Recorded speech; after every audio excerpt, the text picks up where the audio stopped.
to Bear Lifestyle, the podcast where we talk about taboo topics to make them normal and acceptable.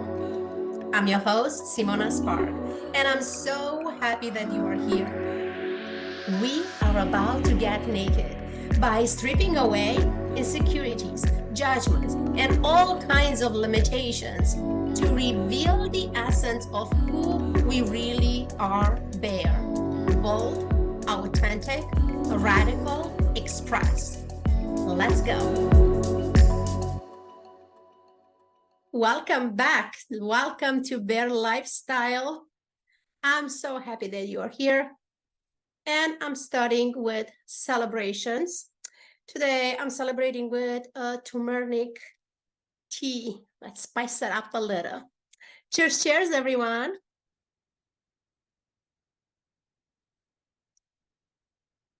Amazing news I have to start with. I'm so excited to announce Bear Retreat virtual option. Yes, I got quite a few messages on Instagram asking me if I'm holding this retreat virtual again. I had it virtual last year, and I didn't want to look into it because I wanted to put the energy into this in person that is happening on 28th, 21st, 22nd here in Beverly Hills. But this past weekend, I looked into it and I decided, yes. Two good news with that. First one, that we have a bear retreat virtually, which is going to happen on 24th, 27th. So it's 4 days. We're going to meet up for about an hour and a half each day. And second good news about that is that it's open to all genders. Everybody's welcome. Everybody's invited. There is no separate link for the virtual. It's the same landing page as it is for the in-person Bear Woman retreat. Just access the link in the bio and scroll down to the virtual option. And there is a third good news with this virtual retreat. The fact that if for whatever reason the time zone doesn't match your schedule when we meet up, I don't expect everybody to be available at the same time, especially if they were living in different time zones.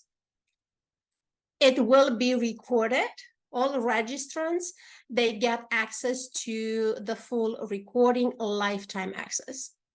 So you're not losing anything, you're not missing anything. Of course, I'll prefer everybody to be there live if that's possible. But if our schedule doesn't match, then you will receive the replay for the whole 4-day event. So that's that about the Bear Retreat.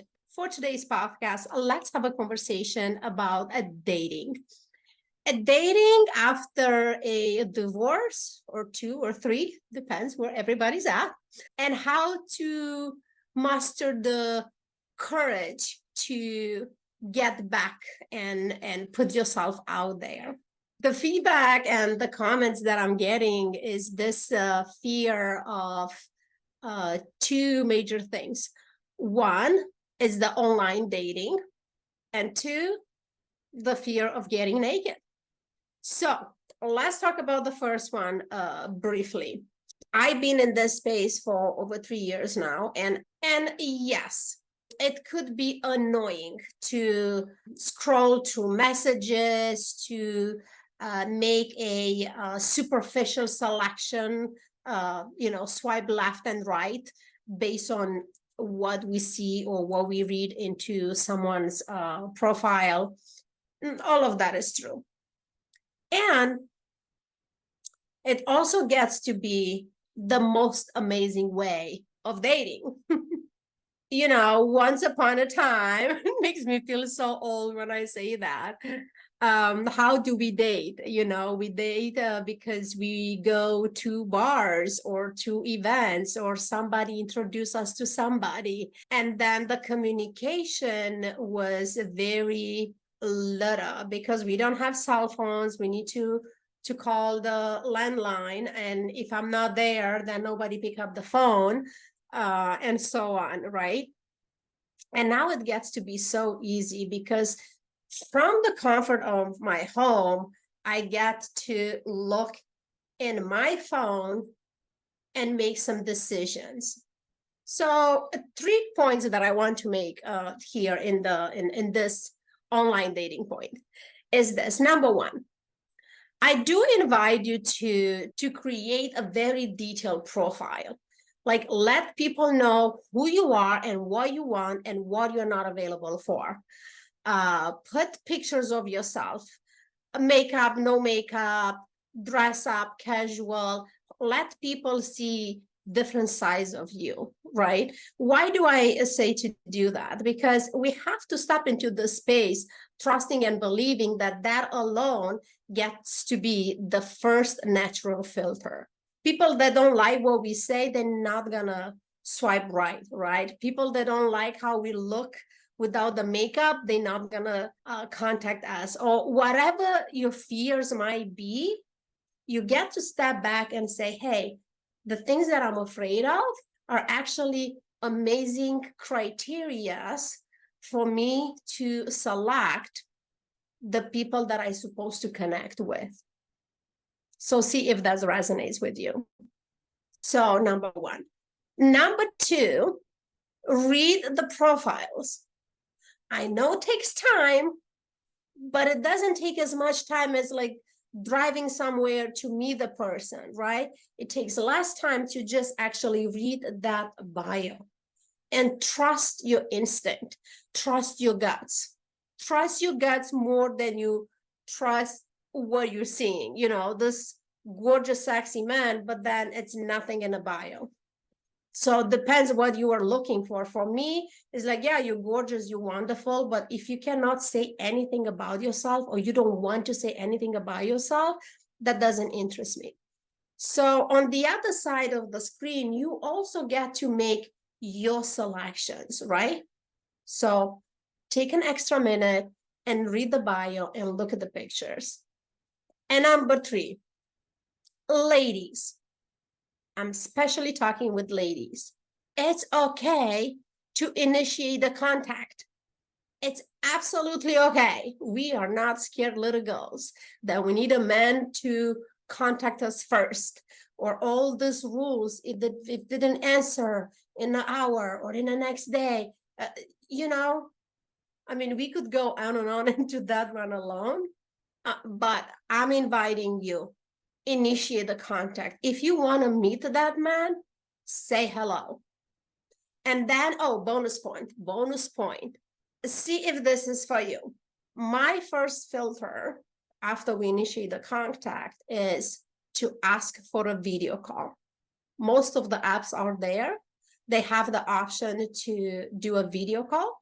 So I'm asking for that for two major reasons. One, I want to see that that person is real, because yes, there are a lot of fake profiles out there. And two, I want to see if there is any connection, if we could actually have a conversation, if it's a fluent conversation between the two of us, and if there is any sparks that have me say, this is not for me, it's nothing here, or have me say, hey, let's meet up. I want to see how this feels like in person. So I feel like this has been like a micro masterclass on how to set up a profile in a online dating. But I'm curious if this resonates with you, if this is helpful. Just let us know. Put in the comments, or let us know other ideas of points of filters that you test out and it's helping your dating life, and we could all learn from each other, isn't it? Okay, and so in the hope that we clarify a few things about the fear of dating or the fear of putting ourselves out there, especially, you know, it's all the limitation after a divorce or 2 or 3, or if I'm 30 or 40 or 50 or whatever, right? So that's that. And number 2 is the fear of getting naked. So this one, For sure, we're going to dive deeper into the Bay Retreat, regardless if you come in person in Beverly Hills or if you meet us into the virtual event. For this podcast alone, I want to give you 3 points to this one as well.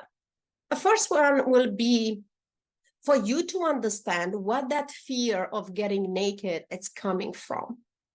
Is it something internally based on your previous experience or traumatizing experiences of judgmental experiences, right? So is it internally coming from your past, or is it externally coming from this impossible beauty standards, right? And societal expectation and man expectation and all the above, right? So that will be the first thing for you to understand what that fear is coming from. Okay, number 2, acknowledge how much of that fear is coming from self-judgment. I don't think there is any woman on this planet that it didn't have at least once in her life some judgments about her body. I want you to understand that fear of getting naked, like underneath of that is the fear of being judged. And again, it's like judged by who? By the other person or by yourself or both? So that alone, if there is any judgment there, is a signal for you to maybe open a door for healing your body, healing your relationship with your body. I personally went through a variety of healing, different type of judgment experiences, sexual trauma, just name it, right? One practice that I found to be very effective, not only for myself, but for a lot of people that I've been working with all these years, is the mirror exercise. And most likely you are familiar with it. So the mirror exercise is about getting naked in front of the full-size mirror and look at yourself. I make a recommendation in this practice to start small, right? Like start very small. Maybe in the first day, all you do is you drop your clothes and that's it. You take a 1 second look and you run away. And that's okay. We are looking for progress here. We are looking for, you have to find your rhythm and your speed and see what's comfortable for you, but reach for the progress, right? Reach for progress, like every day to stay longer and longer in the mirror. And as far as like, where do we look? It's crazy because if we have judgment about our body, our eyes immediately is going to land on that part that we absolutely hate about ourselves, right? And that is going to make us run. So I want to invite you to do your best to, before you even drop your clothes in front of the mirror, to think for a minute, what is one part about your body that you really, really love? And try to focus on that when you get in front of the mirror and you're naked, to actually glance your eyes on that part that you love about yourself. Could be your eyes, could be your hair, could be your lips, could be your knees, could be your ankles, whatever it is. And just look at that and look at that. And as soon your eyes are, shifting to different parts that you might not love as much, just walk away, come back tomorrow. The point being to pour so much love into the part that we are comfortable and loving and proud of, so much love that is just going to overflow to the rest of the parts. And I know there is a deeper work than that, but hey, it's a good start if you want to try it on. So that was my second point. And the third point that I want to make here in the fear of getting naked is the fear of intimacy. And again, I know it's a bigger conversation and I would love to come back to it in one of the next podcasts. But for this episode alone, I want to offer you this. The way that I learned to handle that fear, it was to prepare for it. So I'm someone who, at the first conversation with a potential date, I actually want to talk about sex. I want to have a full-on conversation about, do you like it? How do you like it? What that means to you? What you're looking into? What are your preferences? Like, I'm asking all those questions. And yes, most of men, they're just like took by surprise and they don't even know what to say. They don't know what to say because they're surprised. They don't know what to say because they don't know what they want. So now, before we place the judgment on men, I want to invite you to look in the mirror. Again, it's not a mirror exercise. You don't need to be naked, but just to ask yourself, what is it that you want? When it comes to sex, when it comes to intimacy, what is it that you want? What makes you feel good? How do you like it? Where do you like it? What are your fantasies? What are your kicks? What are your fetishes? Do you know all this? And if you don't, let's open that door. Open that door and get curious. What is it that I want? But here's the trick though. Get curious about it. Get curious. What is it that you want now? Stop saying, I always like this. I always love it this way. That's in the past. Today, you are a new person. Today, you have this all life experience. I don't know how many relationships that you grew through them. You expand through them. Today, you are more evolved, wiser, and you get to receive everything differently. Why? Because you are different. So before we even put the pressure and the judgment on our potential partners, I believe that it's our responsibility to know exactly what is it that we like, and then to communicate to our partners. And I don't care if it's you see that man one time or if it's your husband for 15 years marriage, it doesn't matter. You have to tell them what is it that you want. You cannot assume that they know. They don't. They can't read minds. So let's recap for this one. So identify where the fear is coming from. Is it from your past or is it external? Get curious about the judgment underneath the fear. Are you afraid that the other person is going to judge you, or are you the one that placed the judgment first about your body? And a third, the fear of having sex or getting intimate. Okay, let me give you a bonus point on this one too. Here's what I want to tell you, particularly in a dating space. It doesn't matter. Okay, don't say it doesn't matter. I don't want to say it doesn't matter. It does matter. What I want to say is, even when you are very clear on who you are, what you want, how you want it, even when your partner is very clear on who they want, what they want, how they want it, even when both of you are communicating clearly about needs and wants and desires, when into the point of having sex, it still gets to be a brand new experience. Hear me out. It's your energy with the other person energy that never met before. They're combining and creating a new energy that never existed before. So that being said, you cannot anticipate what's going to happen.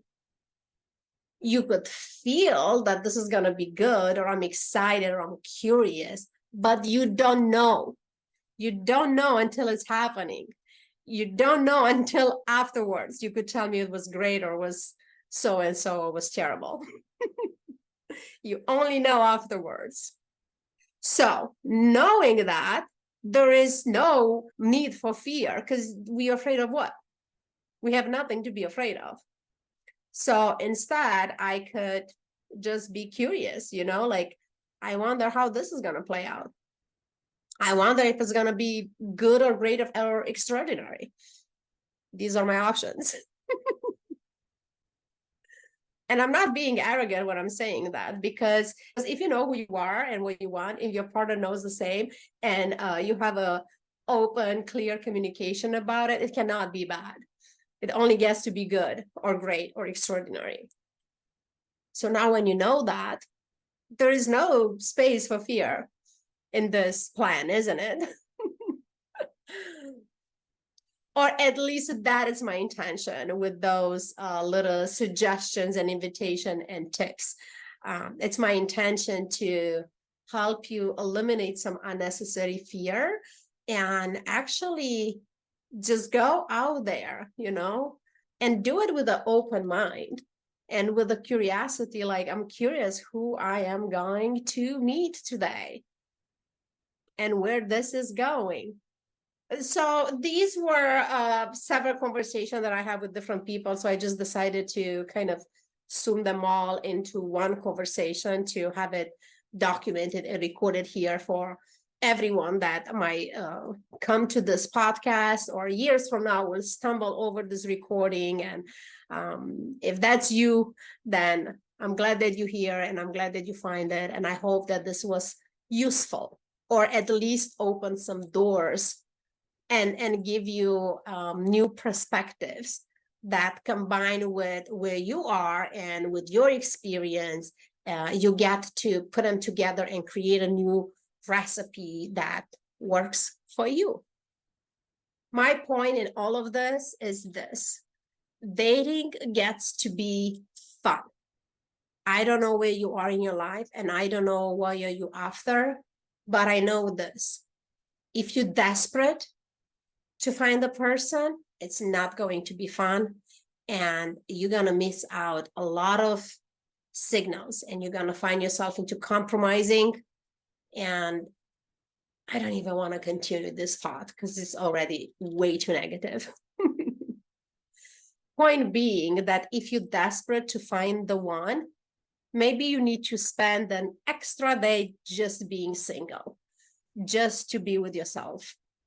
If I learned anything all these years, I learned this: when I was miserable, being alone and desperate to find the one is because I didn't love myself. So I needed somebody else to do that job for me. I needed somebody to love me. And when I took the time to go in, to heal, to face all my insecurities, all the trauma that I went through, to rise above it all, to heal it, to accept it, to love it, and ultimately to be comfortable in my own body and to love myself and to appreciate myself and to understand that I'm worthy of having an amazing experience, then is when the dating gets to be fun. Because I'm telling you, and I said it before, if the date is not going well, I'm not even suffering through the whole dinner or whatever that date was about. I just turn around and walk away. And that's another filter, because the men standing there get to be frustrated and angry or whatever, or gets to appreciate, they're like, yeah, okay, this is not a match and she's not wasting her time and energy. Good for her. This is, at least that's what I think about myself, because we don't have to. There are a million people single available out there. So do you want to keep this space next to you occupied with somebody that you kind of sort of like it, kind of sort of like them? Or do you want to keep this space vacant for the one, right? And meantime, give yourself the time and the space to be on your own journey, to love yourself, to access your bare essence. So when you put yourself out there, you could fearlessly show up bold. You get to be authentically you. You have no fear or resistance around being radically honest or take radical actions. And you no longer filter yourself. You fully express who you are. That is the bare essence. And that is the work that we are doing at the Bear Retreat.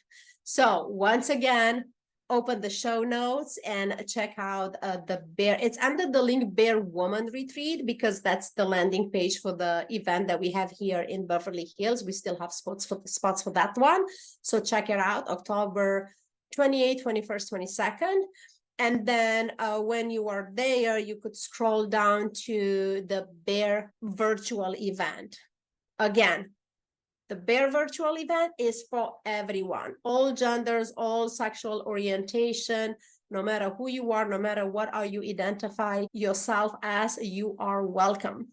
So that event is gonna be taking place in October 24th, 5th, 6th, and 27th, 4 days. We're gonna meet for about an hour and a half each day. All right. So this is it for today. Thank you for being here. I appreciate you. I invite you to open your dating profile and start writing this bio and go ahead and have a bear experience. Let it be fun. And this is where we landed. Thank you so much for tuning in today. And if you enjoyed the show, make sure you leave me a review to let me know. For more bear experiences, please go to simonaspark.com/bear and follow us on Instagram at simonasparkworld. I can't wait to have you back. Until then, be bear, bold, authentic, radical, expressed.